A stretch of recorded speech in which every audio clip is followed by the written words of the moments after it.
তো আমরা বোর্ডে যে ন্যারেশনটি তুলেছি সেটি হচ্ছে রাজশাহী বোর্ড 2008। এছাড়াও আরও বিভিন্ন বোর্ডে এসেছে কিন্তু গত বছরে, যেগুলো আমাদের বইয়ে উল্লেখ নাই। তাহলে এটা এসএসসি রাজশাহী বোর্ড 2008-এ এই প্রশ্নটা এসেছে। তো এইটা আমরা ডিরেক্ট থেকে ইনডিরেক্ট করব। তো আমরা চেষ্টা করব এটার আগে বাংলাটা বুঝে নেওয়ার, এটার বাংলা অর্থ কি হচ্ছে, তাই কি না? তো প্রথম বাক্যে কি বলছে দেখো, দি ওল্ড ম্যান সেইড, মানে বৃদ্ধ লোকটি বলল।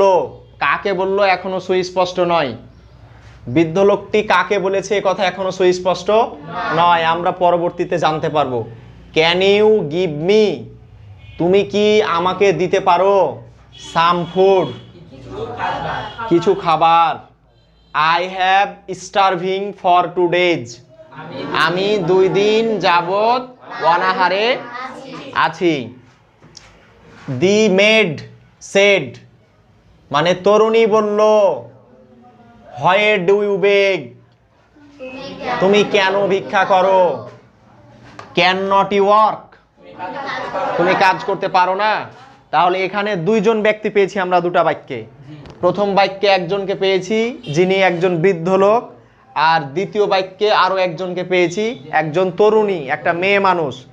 তাহলে এই যে এই বাক্যে যে স্পিকার যে প্রশ্ন করেছে, প্রশ্নটা কাকে করেছে? তরুণীকে করেছে, কারণ উত্তরদাতাকে তরুণী। কাজে প্রশ্ন করেছে বৃদ্ধ লোক আর উত্তর দিচ্ছে হচ্ছে তরুণী। তো তরুণী তাকে উত্তর না দিয়ে পাল্টা প্রশ্ন করছে, দেখো যে হোয়ার ডু ইউ বেগ, তুমি কেন ভিক্ষা করো। ক্যান নট ইউ ওয়ার্ক, তুমি কাজ করতে পারো না। তখন ওই বৃদ্ধ লোক আবার উত্তর করবে নিশ্চয়ই। তখন বৃদ্ধ লোক বলছে দি ওল্ড ম্যান সেড, বৃদ্ধ লোকটি বলল নো, না আমি কাজ করতে পারি না। এরকম একটা ভাব বোঝানো হয়েছে নো দ্বারা, তাই না? যে আমি কাজ করতে, নাকি আমি ভাত খেতে পারি না, আমি কাজ করতে পারি না। I am unable to work, আমি কাজ করতে অক্ষম, আমি কাজ করতে অক্ষম। তাহলে আমরা মানেটা বুঝতে পেরে গেছি, মানে বুঝতে আমাদের কোনো অসুবিধা নাই। প্রথম সেন্টেন্সটা হচ্ছে প্রেজেন্ট ইনডিফিনিট টেন্সের, মডাল ভার্ব ইউজ করা আছে প্রশ্নবোধক বাক্য করার জন্য। মানে ইউর পরে ক্যান থাকার কথা ছিল, কিন্তু ক্যান সামনে গেছে। কেন গেছে? প্রশ্নবোধক হওয়ার জন্য। বাক্যটি কি হওয়ার জন্য? প্রশ্নবোধক হওয়ার জন্য। তারপরে দেখো আই হ্যাভ স্টারভিং, হ্যাঁ, ফর 2 days, আমি আছি অনাহারে। কয় দিনের জন্য? 2 দিনের জন্য। আই হ্যাভ এর পরে এখানে বিন আছে কিনা দেখো তো কোশ্চিনে। না, শুধু আই হ্যাভ স্টারভিং আছে, বিন আছে। এখানে কি আছে? বিন আছে। তো যেহেতু প্রশ্নে বিন আছে, সেহেতু এবার আমরা একটা ফরম্যাট খুঁজে পেয়েছি কোনো একটা টেন্সের। লক্ষ্য করো, প্রথমে আছে কি? সাবজেক্ট, তারপরে কি আছে? হ্যাভ আছে অথবা হ্যাজ থাকে, তারপরে বিন থাকে, তারপরে ভার্বের সাথে আইএনজি থাকে। এটা কোন সেন্টেন্সে, কোন টেন্সে থাকে? এটা সাখাওয়াত বলো দেখি। Present perfect tense. হয়নি, তুমি বলো। Present perfect continuous tense. প্রথমে থাকবে কি? সাবজেক্ট, তারপরে থাকবে হ্যাভ অথবা হ্যাজ, তারপরে থাকবে বিন, তারপরে থাকবে যে ভার্ব তার সাথে আইএনজি, তারপরে একটা সিন্স থাকে। কি থাকে? সিন্স থাকে অথবা কি থাকে? ফর থাকে।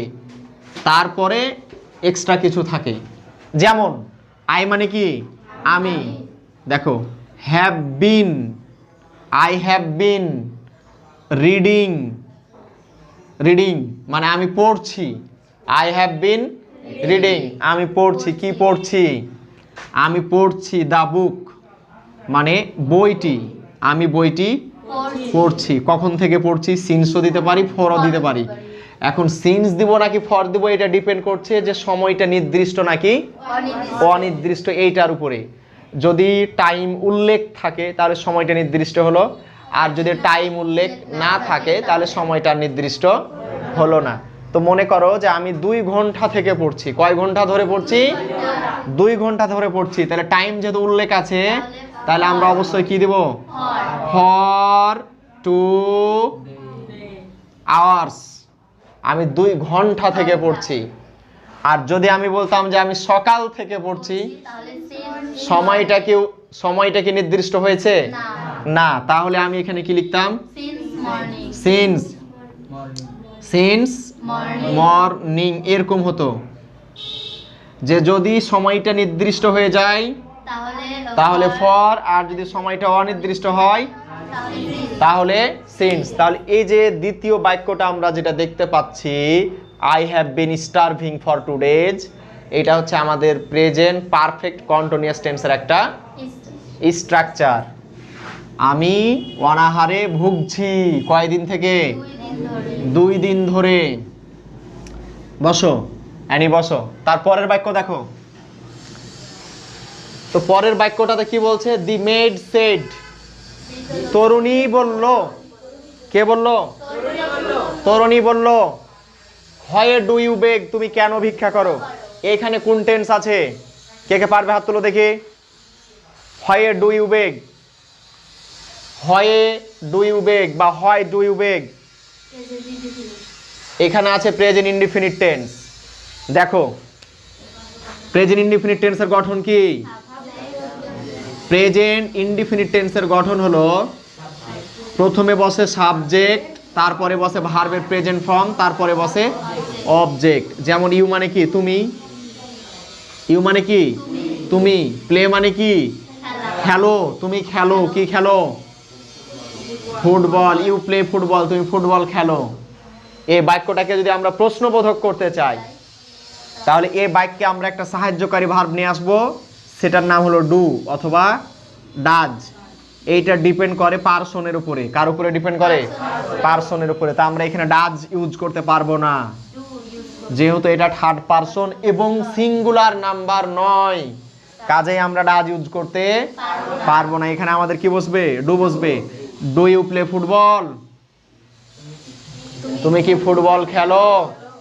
এখন যদি আমরা WH কোশ্চেন তৈরি করতে চাই তাহলে এই যে এই জায়গাতে আমাদের হয় লাগিয়ে দিতে হবে।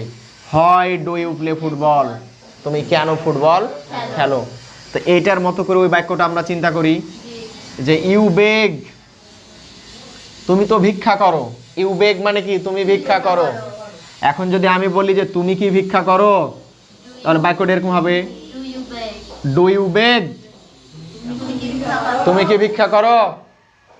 এখন যদি আমরা কারণ উল্লেখ করতে চাই, কারণ জানতে চাই, তাহলে আমাদেরকে হয় লাগিয়ে দিতে হবে সামনে। স্থান জানতে চাইলে হোয়ার লাগিয়ে দিতে হবে, যে হোয়ার ডু ইউ বেগ, তুমি কোথায় ভিক্ষা করো। এই যে অনেকে রেসপন্স করছে না। যদি আমি কারণ জানতে চাই তাহলে কি ইউজ করব? হয়। আর যদি আমি স্থান জানতে চাই হোয়ার ইউজ করব। তো এই বাক্যে দেখো কারণ জানতে চাওয়া হয়েছে, হোয়ার ডু ইউ বেগ, তুমি কেন ভিক্ষা করো। তারপরে কি লেখা আছে? ক্যান নট ইউ ওয়ার্ক, তুমি কি কাজ করতে পারো না। তো দেখো ইউ মানে কি? তুমি। ইউ মানে তুমি। ক্যান মানে পারো। ড্র মানে আঁকতে। পিকচার মানে ছবি। তাহলে ইউ ক্যান ড্র পিকচার মানে কি? তুমি ছবি আঁকতে পারো। এখন যদি আমি ক্যানের পরে একটা নট ইউজ করি তাহলে মানে কি হবে? তুমি ছবি আঁকতে পারো না, এরকম অর্থ হবে। কিন্তু এই যে এই অংশটুকু যদি আমি সামনে পাঠিয়ে দিই তাহলে অর্থটা কি হবে? তুমি কি ছবি আঁকতে পারো না। Can not you draw picture, তুমি কি ছবি আঁকতে পারো না। তো এই যে এই অংশটুকুতে এরকমই কিছু একটা করা আছে। ইউ ওয়ার্ক মানে তুমি কাজ করতে পারো। ইউ ক্যান ওয়ার্ক, তুমি কাজ করতে পারো। এখন এরপরে যদি আমরা একটা এখানে নট ইউজ করি, ইউ ক্যান নট ওয়ার্ক মানে তুমি কাজ করতে পারো না। কিন্তু এই অংশটুকুকে যদি আমরা সামনে পাঠিয়ে দিই এইরকম, যে ক্যান্ট, এখানে দুটা এন দেওয়া লাগে না, এখানে একটা এন দিলেই কাজ হয়ে যায়। ঠিক আছে? মানে এইভাবে লেখার কোনো সুযোগ নাই।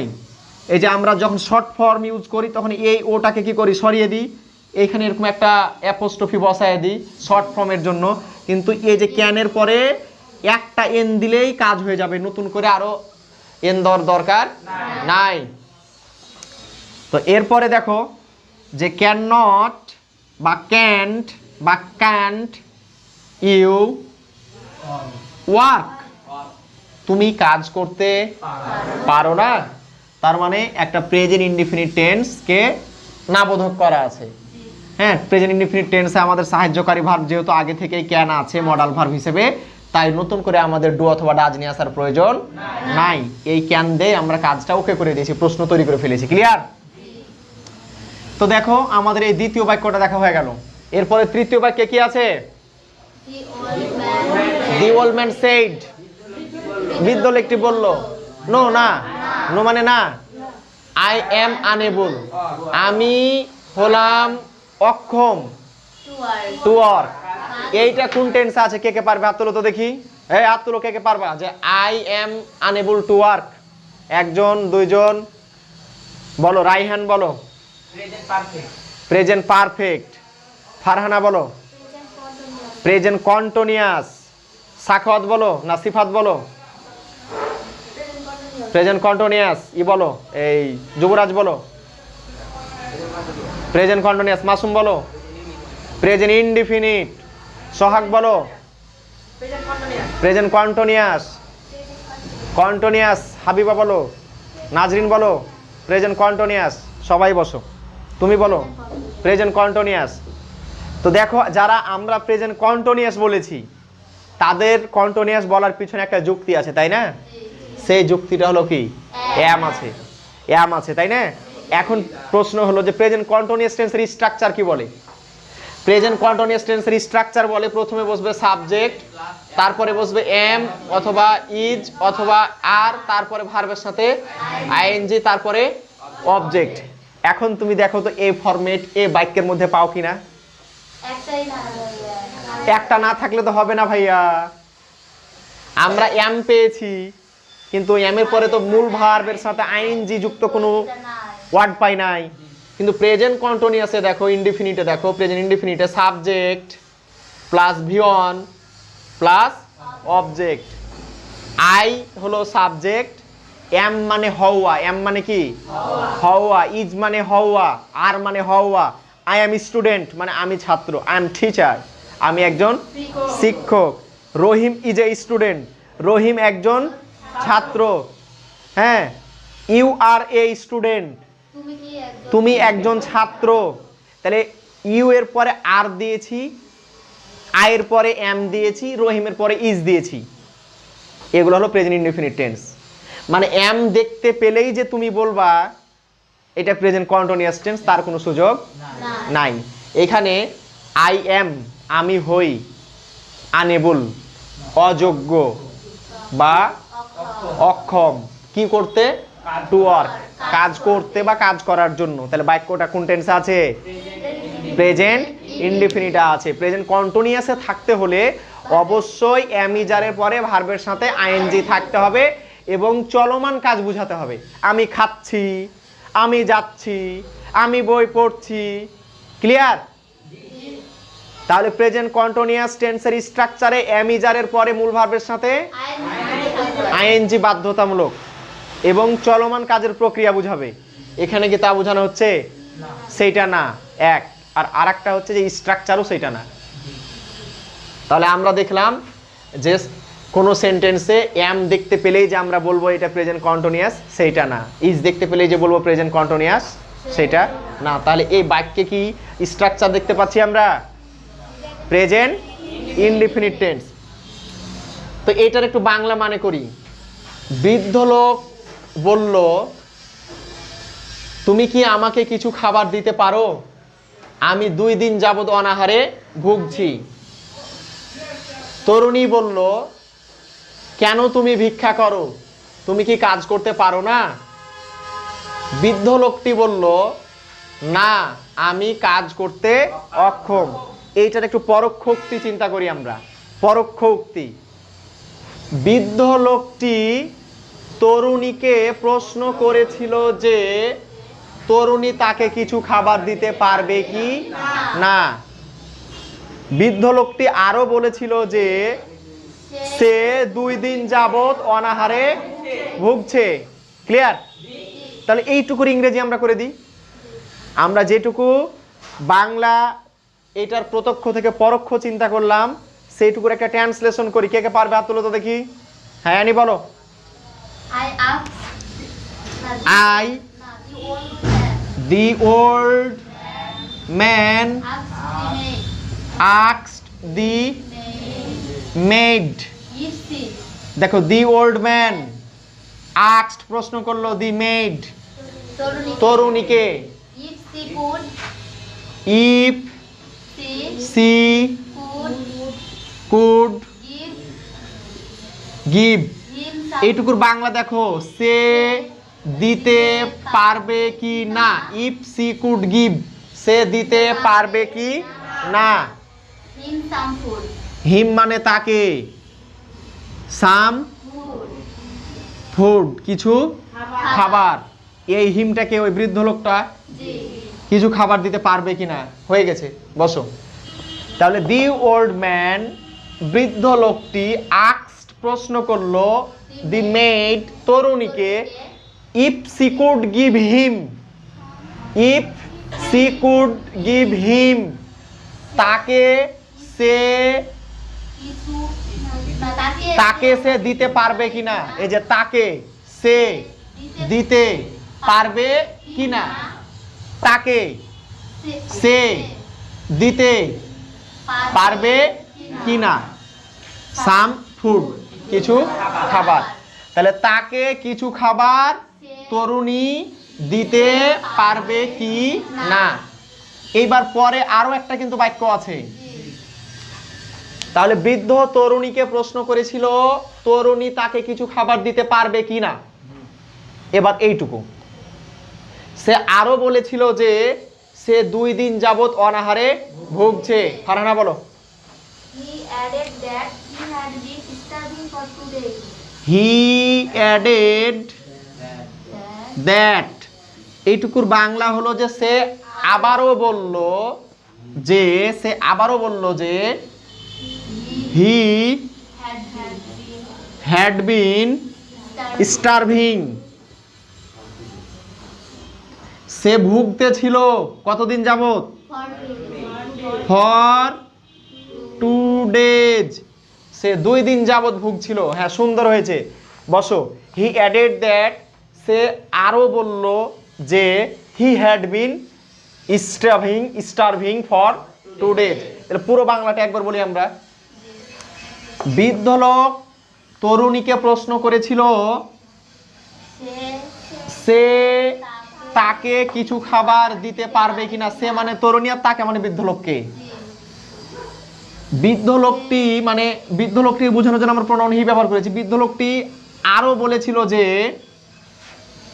হি মানে ওই বৃদ্ধ লোক হি হ্যাড বিন স্টারভিং সে ভুগছে ফর 2 ডেজ অনাহারে 2 দিন যাবত এবার পরের প্রশ্ন দি মেড সেড তরুণী পারবে কি পারবে না এরকম কোনো উত্তর করে নাই তরুণী পাল্টা তাকে আরো 2টা প্রশ্ন করে ফেলেছিল কয়টা প্রশ্ন করে ফেলেছিল আরো 2টা প্রশ্ন করে ফেলেছিল তার মধ্যে 1 নম্বর প্রশ্ন ছিল যে সে কেন ভিক্ষা করে আর 2 নম্বর প্রশ্ন ছিল সে কি কাজ করতে পারে না তাহলে এই যে এই বাক্যের আমরা প্রত্যক্ষ থেকে পরোক্ষ উক্তিটা দেখি কি হয় তাহলে তরুণী বৃদ্ধ লোককে প্রশ্ন করেছিল যে বৃদ্ধ লোকটি কি কাজ করতে পারে না সরি বৃদ্ধ লোকটি কেন ভিক্ষা করে বৃদ্ধ লোকটি কেন ভিক্ষা করে তরুণী আরো প্রশ্ন করেছিল যে বৃদ্ধ লোকটি কি কাজ করতে পারে না এই যে এই বাক্য দুটার ইংরেজি থেকে বাংলা থেকে ইংরেজি ট্রান্সলেশন কে কে পারবে হাত তোলো দেখি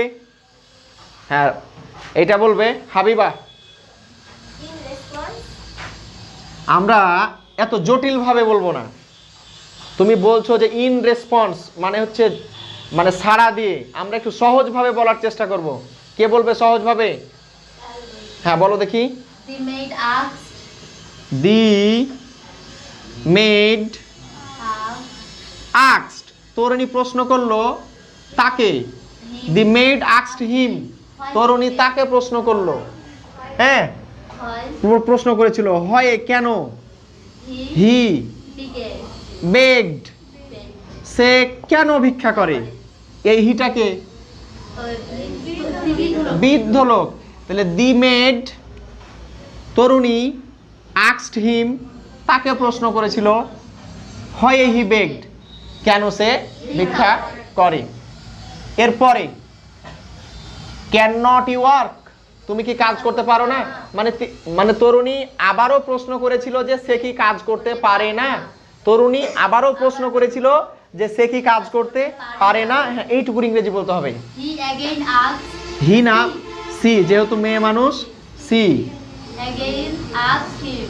again Asked him. Asked him, তাহলে সি মানে তরুণী, অ্যাগেইন আস্কড হিম, তাকে পুনরায় প্রশ্ন করেছিল বা আবারও প্রশ্ন করেছিল। He could not work. He could not work. If Okay. He he could not could not work. Work, he could not work, if he could not work, সে কি কাজ করতে পারে না, সে কি কাজ করতে পারে? কাজ করতে পারে না, সে কাজ করতে পারে কি না। He could not work, if he could not work, সে কাজ করতে পারে কি না। সে কেন কাজ করতে পারে না এরকম প্রশ্ন করেনি, সে কাজ করতে পারে কি না। আচ্ছা, এরপরে দেখো, বসো, এরপরে সব শেষের বাক্যটি, দি ওল্ড ম্যান সেইড, বৃদ্ধ লোক বলল, no I am unable to work, আমি কাজ করতে পারি না। তার মানে এটার পরোক্ষোক্তি কি হবে, বৃদ্ধ লোকটি না বোধক উত্তর দিয়েছিল এবং বলেছিল যে সে কাজ করতে অক্ষম। পুরো বাংলাটা খুব ভালোভাবে শোনো, বৃদ্ধ লোকটি না বোধক উত্তর করেছিল এবং বলেছিল যে সে কাজ করতে অক্ষম। কে কে পারবে হাত তুলো, রাইট হ্যান্ড বলো। The old man the old man replied replied in the negative, and এইটুকুর বাংলা দেখি, the old man replied in the negative, বৃদ্ধ লোক না বোধক উত্তর করেছিল। told that অ্যান্ড টোল্ডও করতে পারি, সেইডও করতে পারি। he was and said that, এবং বলেছিল যে unable to work. He Was was unable to work. Unable To work. To Or work, he was unable to work, সে কাজ করতে অক্ষম ছিল বা সে কাজ করতে অক্ষম। তাহলে এই যে এই বক্সের মধ্যে আমরা যে অংশটুকু দেখতে পাচ্ছি, এইটুকু কিন্তু আমাদের এই তিনটা সেন্টেন্সের ডিরেক্ট থেকে ইনডিরেক্ট ন্যারেশন। এবার আমরা একটু চেক করব যে রুল অনুযায়ী কি হয়, রুল অনুযায়ী যে বাক্যগুলো আসা উচিত সে বাক্যগুলো আমাদের এই বক্সের মধ্যে আছে কিনা, আমরা ইংরেজি ট্রান্সলেশন সঠিকভাবে করতে পেরেছি কিনা সেটা একটু চেক করব। বসো। তো প্রথমে বলছে the old man said can you give me some food. তো দেখো, এটা যেহেতু একটা প্রশ্নবোধক বাক্য, তাই এই সেইডের পরিবর্তে আমরা কি করব, আস্কড করব। এই যে আমরা আস্কড করেছি, কিন্তু প্রশ্নবোধক বাক্যে আমাদের রিপোর্টিং ভার্ব আস্কড করতে হবে। ক্লিয়ার? এখন এই আস্কডের পরে দেখো একটা কিন্তু আমরা অবজেক্ট নিয়ে এসেছি, কারণ প্রশ্নটা কাকে করা হয়েছিল। আমরা পরবর্তী প্যাসেজে, আমরা এই পরবর্তী লাইনে দেখতে পেয়েছিলাম যে একটা তরুণী এবং বৃদ্ধার মধ্যে কনভারসেশনটা হয়েছিল, তাই আমরা ওই তরুণীকে বোঝানোর জন্য দি মেইড এটাকে অবজেক্ট হিসেবে নিয়ে চলে আসলাম, যদিও আমাদের এইখানে অবজেক্টটা দেওয়া নাই। প্রথম বাক্য তো তাই নিয়ে আসলাম। তাহলে দি ওল্ড ম্যান, যেহেতু এই বাক্যটা একটা প্রশ্নবোধক বাক্য, কাজে আমরা সেড টু এর পরিবর্তে কি করব, আস্কড করব, অবজেক্ট দেব। এবং এই দুটা, একটা হচ্ছে রিপোর্টিং স্পিচ, একটা হচ্ছে রিপোর্টেড স্পিচ। এই দুটা অংশকে যুক্ত করার জন্য আমরা সাধারণত ড্যাট দিয়ে থাকি, কিন্তু প্রশ্নবোধক বাক্যে তো ড্যাট দেওয়ার সুযোগ নাই।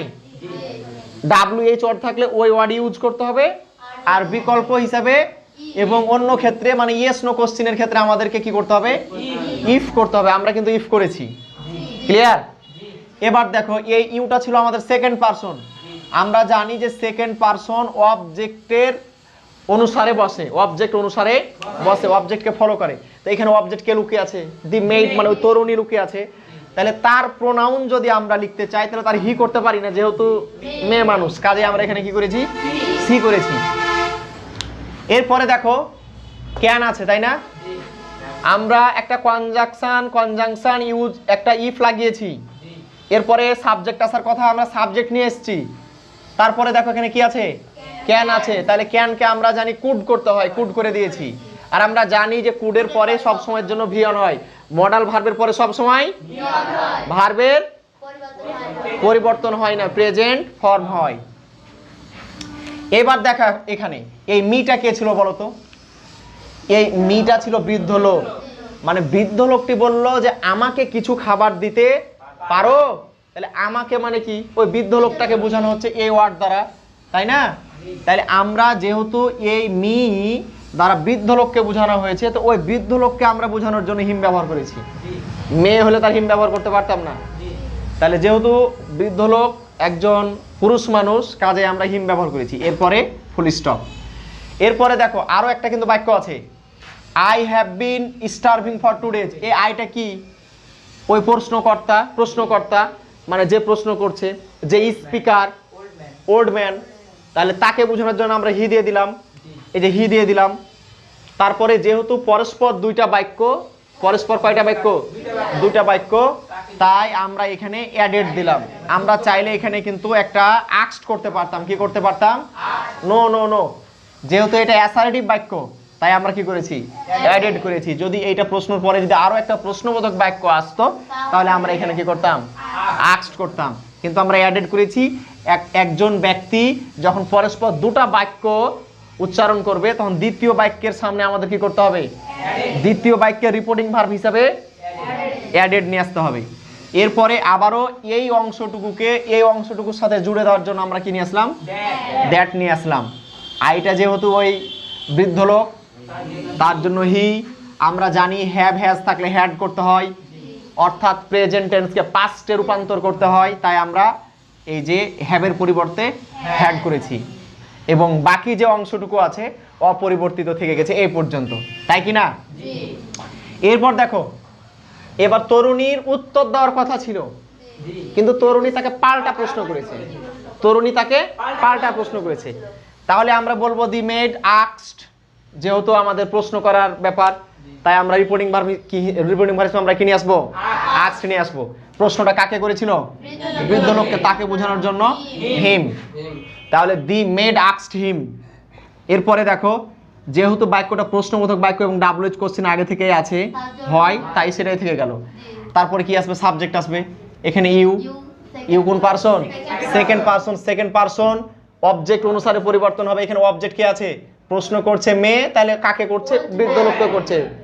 তাহলে এখানে অবজেক্ট হচ্ছে ওল্ড ম্যান, তাই আমরা ওল্ড ম্যানের যে প্রোনাউন সেটা আমরা কি নিয়ে আসলাম? হি নিয়ে আসলাম।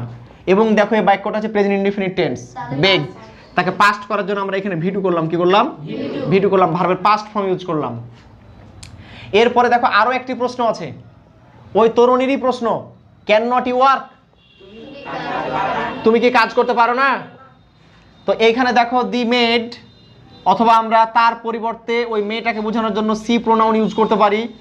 সি আস্কড তো আমরা দিবই প্রশ্ন করার জন্য, কিন্তু এই অ্যাগেনটা কেন দিলাম? পরপর দুইটা প্রশ্ন আমরা এখানে অলসো দিতে পারি, ফার্দার দিতে পারি। কি দিতে পারি? অ্যাগেন দিতে পারি। তাহলে সি অ্যাগেইন আস্কড হিম, তরুণী তাকে আবারও প্রশ্ন করলো, if he could not work, সে কি কাজ করতে পারে না? তো এখানে দেখো ইউটা হলো ওই বৃদ্ধ লোক, তাই আমরা হি দিলাম।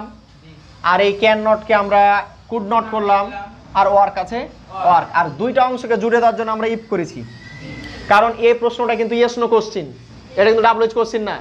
তাই ইয়েস নো কোশ্চেনকে আমরা অবশ্যই ইফ দ্বারা সংযুক্ত করব। কি দ্বারা? ইফ দ্বারা। এরপরে দেখো সব শেষের বাক্যটা কি আছে? দি ওল্ড ম্যান সেড, বৃদ্ধ লোক বলল না, আই অ্যাম নট আনএবল। তো আমরা জানি এই যে এই জায়গাতে সেডের পরিবর্তে আমরা কিন্তু এখন আর টোল্ড অথবা সেড করতে পারবো না। ইয়েস অথবা যদি নো থাকে, তাহলে অবশ্যই আমাদের কি করতে হয়? রিপ্লাইড করতে হয়। কারণ তরুণী করেছে প্রশ্ন, আর উত্তর দিচ্ছে কে? বৃদ্ধ লোক। তাহলে আমরা বলবো দি ওল্ড ম্যান এই যে রিপ্লাইড। আর নো থাকলে তো ইন দ্য নেগেটিভ দিতে হয়, দিতে হয়, তাই আমরা দিয়ে দিলাম। আর ইয়েস থাকলে ইন দ্য অ্যাফার্মেটিভ দিতে হতো, ইয়েস থাকলে কি দিতে হতো, ইন দ্য অ্যাফার্মেটিভ দিতে হতো। অ্যান্ড সেড দ্যাট, এবং বলল যে আইটাকে ওই বৃদ্ধ লোক, হি, অ্যামিজ আর থাকলে অজয়ার করতে হবে, বাকি অংশটুকু বসিয়ে দিতে হবে। তার মানে যখন আমরা রুল ফলো করে দেখলাম যে এইটার ডিরেক্ট থেকে ইনডিরেক্ট ন্যারেশন কি হয়, আমরা যে অংশটুকু দেখতে পাচ্ছি প্রত্যক্ষ উক্তি থেকে পরোক্ষ উক্তির বাংলা থেকে যে অনুবাদ তার সাথে কি হয়ে গেছে, মিলে গেছে। তো আমরা চাইলে এই ডিরেক্ট ন্যারেশন দুইভাবে করতে পারি, ডিরেক্ট থেকে ইনডিরেক্ট। কয়ভাবে করতে পারি? দুটা ওয়ে আমরা ফলো করতে পারি। একটা ওয়ে হচ্ছে আমরা রুল ফলো করতে পারি, আর সেকেন্ড ওয়ে হচ্ছে আমরা ডিরেক্ট ন্যারেশনের বাংলা চিন্তা করব যে এর বাংলা অনুবাদ কি হয়, সে বাংলা অনুবাদের পরোক্ষ উক্তি চিন্তা করব সেটা কি হয়।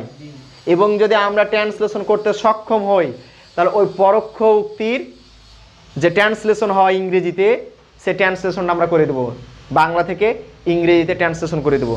তাহলে আমরা যে উত্তরটা পাবো সেটাই হচ্ছে আমাদের ডিরেক্ট ন্যারেশনের ইনডিরেক্ট অ্যান্সার হয়ে যাবে। তো এরপরে দেখি, চলো আমরা আরও একটা ন্যারেশন দেখি।